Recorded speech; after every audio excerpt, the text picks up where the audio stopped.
এখন আমি শোনাবো বিন্দুর ছেলে গল্পের চতুর্থ পর্বটি। ইহাদের পিস্তুত বোন এলোকেশীর অবস্থা ভালো ছিল না। যাদব তাহাকে প্রায় অর্থ সাহায্য করিয়া পাঠাইতেন। কিছুদিন হইতে তিনি তাহার পুত্র নরেনকে এইখানে রাখিয়া লেখাপড়া শিখিবার ইচ্ছা জানাইয়া চিঠিপত্র লিখিতেছিলেন। এই সময়ে তিনি ছেলে লইয়া উত্তর পাড়া হইতে আসিয়া উপস্থিত হইলেন। তাহার স্বামী প্রিয়নাথ সেখানে কি করিতেন তাহা ঠিক করিয়া কেহই বলিতে পারে না। দিন দুইয়ের মধ্যে তিনি আসিয়া পড়িলেন। নরেনের বয়স 16-17। সে চওড়া পাড়ের কাপড় ফের দিয়া পরিত এবং দিনের মধ্যে 8-10 বার চুল আঁচড়াইত। টেরিটা তাহার বাস্তবিকই একটা দেখিবার বস্তু ছিল। আজ সন্ধ্যার পর রান্নাঘরের বারান্দায় সকলে একত্রে বসিয়াছিলেন এবং এলোকেশী তাহার পুত্রের অসাধারণ রূপের গুণের পরিচয় দিতেছিলেন। বিন্দু জিজ্ঞাসা করিল, নরেন, কোন ক্লাসে পড়ো তুমি? নরেন বলিল, 4th class. Royal reader, grammar, geography, arithmetic, আরো কত কি ডেসিমেল ও সব তুমি বুঝবে না মামি। এলোকেশী সগর্বের পুত্রের মুখের দিকে একবার চাহিয়া বিন্দুকে বলিলেন, সে কি এক আধখানা বই ছোট বউ? বইয়ের পাহাড় কাল বইগুলো বাস্ক থেকে বার করে তোমার মামিদের একবার দেখিও তো বাবা। নরেন ঘাড় নাড়িয়া বলিল, আচ্ছা দেখাবো। বিন্দু বলিল, পাশ করতে এখনো তো দেরি আছে। এলোকেশী বলিলেন, দেরি কি থাকতে ছোট বউ? দেরি তো থাকতো না, এতদিনে একটা কেন 4টে পাশ করে ফেলতো। শুধু লেখাপড়া মুখ পোড়া মাস্টারের জন্যই হচ্ছে না। তার সর্বনাশ হোক, বাচ্চাকে সে যে কি বিষ নজরেই দেখেছে তা সেই জানে। ওকে কি তুলে দিচ্ছে না, হিংসা করে বছরের পর বছর একটা ক্লাসেই ফেলে রেখেছে। বিন্দু বিস্মিত হইয়া কহিল, কই, এরকম তো হয় না। এলোকেশী বলিলেন, হচ্ছে, আবার হয় না। মাস্টারগুলো সব একজোট হয়ে ঘুষ চায়। আমি গরিব মানুষ, ঘুষের টাকা কোথা থেকে জোগাই বলো তো? বিন্দু চুপ করিয়া রহিল। অন্নপূর্ণা আন্তরিক দুঃখিত হইয়া বলিলেন, এমন করে কি কখন মানুষের পেছনে লাগতে আছে? সেটা কি ভালো কাজ? কিন্তু আমাদের এখানে ওসব নেই। আমাদের অমূল্য তো ফি বছর ভালো ভালো বই প্রাইজ করে আনে, কিন্তু কখনো ঘুষ টুস দিতে হয় না। এই সময় অমূল্যর কথা হইতে আসিয়া আস্তে আস্তে তাহার ছোট মার কোলে গিয়া বসিয়া গলা ধরিয়া কানে কানে বলিল, কাল রবিবার ছোট মা, আজ মাস্টার মশাই যেতে বলে দাও না। বিন্দু হাসিয়া বলিল, এই যে ছেলেটি দেখছো ঠাকুরজি, এটি গল্প পেলে আর উঠবে না।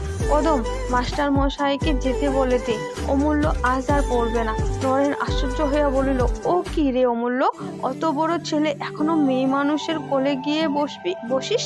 বিন্দু হাসিয়া বলিল, শুধু এই বুঝি, এখনো রাত্রি রে।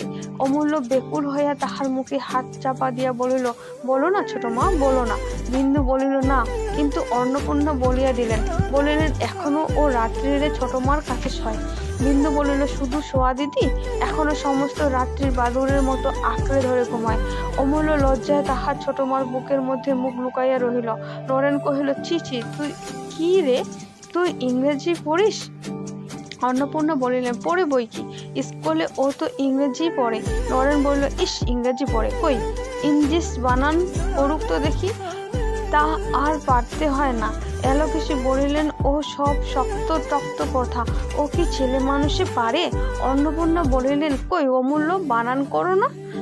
অমূল্য কিন্তু কিছুতেই মুখ তুলিল না। বিন্দু তাহার মাথাটা একবার বুকে চাপিয়া ধরিয়া বলিল, তোমরা সবাই মিলে ওকে লজ্জা দিলে, ও আর কি করে বানান করে? তারপর এলোকেশীর দিকে চাহিয়া বলিল, ও আমার আসছে বছর পাস দেবে। আমাদের মাস্টার মশাই বলেছেন ও 20 টাকা জলপানি পাবে। ও সেই টাকা দিয়ে ওর কাকার মতো এক জোড়া ঘোড়া কিনবে। কথাটা সত্য হইলে পরিহাস চলে সবাই হাসিতে লাগলেন। এলোকেশী বিন্দুকে উদ্দেশ্য করিয়া বলিল, আমার নরেন্দ্রনাথ শুধু কি লেখাপড়াতেই ভালো, ও এমনি থিয়েটারে অ্যাক্ট যে করে, লোকে শুনে আর চোখে জল রাখতে পারে না। সেই সীতা সেজে কি রকমটি করে বলেছিলে, একবার মামিদের শুনিয়ে দাও তো বাবা। নরেন তৎক্ষণাৎ হাঁটু গাড়িয়া বসিয়া হাত জোর করিয়া উচ্চ নাকি সুর করিয়া আরম্ভ করিয়া দিল, প্রাণেশ্বর কি কুক্ষুদে দাসী তব। বিন্দু বেকুল হইয়া উঠিল, ওরে থাম, চুপ কর, বড় ঠাকুর ওপরে আছেন। নরেন চমকিয়া চুপ করিল। অন্নপূর্ণা ওইটুকু শুনিয়া মুগ্ধ হইয়া গিয়াছিলেন। বলিলেন, শুনলেন বা ঠাকুর দেবতার কথা? এ তো ভালো কথা ছোট বউ। বিন্দু বিরক্ত হইয়া বলিল, তবে শোনো তুমি ঠাকুর দেবতার কথা, আমি উঠে যাই। নরেন বলল, আচ্ছা তবে থাক, আমি সাবিত্রীর পাঠ করি। বিন্দু বলিল, না। এই কণ্ঠস্বর শুনিয়া এতক্ষণে অন্নপূর্ণার চৈতন্য হইল যে ব্যাপারটা অনেক দূরে গিয়াছে এবং এইখানে তাহার শেষ হইবে না। এলোকেশী নতুন লোক, তিনি ভিতরের কথা বুঝিলেন না। বলিলেন, আচ্ছা এখন থাক, পুরুষেরা বেরিয়ে গেলে সে একদিন দুপুরবেলা হতে পারবে। আহা, গান বাজনায় কি ও কম শিখেছে? দয়মন্তীর সেই কেঁদে কেঁদে গানটি একবার বলিস তো বাবা, তোর মামিমরা শুনলে আর ছাড়তে চাইবে না। নরেন বলিল, এখনই বলবো? রাগে বিন্দুর সর্বাঙ্গ জ্বালা করিতেছিল, সে কথা কহিল না। অন্নপূর্ণা তাড়াতাড়ি বলিয়া উঠিলেন, না না, গান টান এখন কাজ নেই। নরেন বলিল, আচ্ছা, গানটা আমি অমূল্যকে শিখিয়ে দেব, আমি বাজাতেও জানি, একেতেও তাক বাজনা বড় শক্ত মামি। আচ্ছা, ওই পেতলের হাড়িটা একবার দাও তো দেখিয়ে দিই। বিন্দু অমূল্যকে উঠিবার ইঙ্গিত করিয়া বলিল, যা অমূল্য, ঘরে গিয়ে পড়গে। অমূল্য মুগ্ধ হইয়া শুনিতেছিল, তাহার উঠিবার ইচ্ছা ছিল না।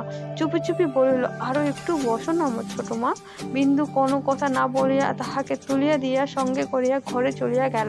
সহসা সে কেন যে অমন করিয়া গেল অন্নপূর্ণা তাহা বুঝিলেন, এবং পাছে সঙ্গদোষে অমূল্য বিগড়াইয়া যায় এই ভয়ে নরেনের এইখানে থাকিয়া লেখাপড়াও যে সে পছন্দ করিবে না, ইহা সুস্পষ্ট বুঝিয়া তিনি উদ্বিগ্ন হইয়া উঠিলেন।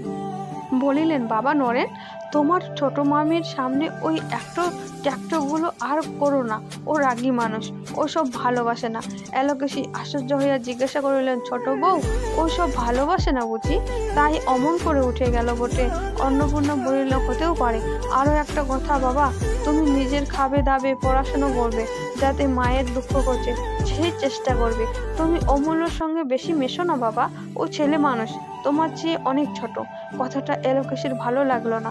বলিলেন, সে তো ঠিক কথা, ও গরিবের ছেলে, ও গরিবের মতো থাকাটাই উচিত। তবে যদি বললে তো বলি, বড় বউ, অমূল্যটি তোমার কচি খোকা, আর আমার নরনী কি বুড়ো, কি 1-8 বছরের ছোট, বড়কে আর বড় বলে না। আর ও কি কখনো বড় লোকের ছেলে চোখে দেখেনি গা? এইখানে এসে দেখেছে ওদের থিয়েটারের দলে কত রাজার ছেলে রয়েছে যে?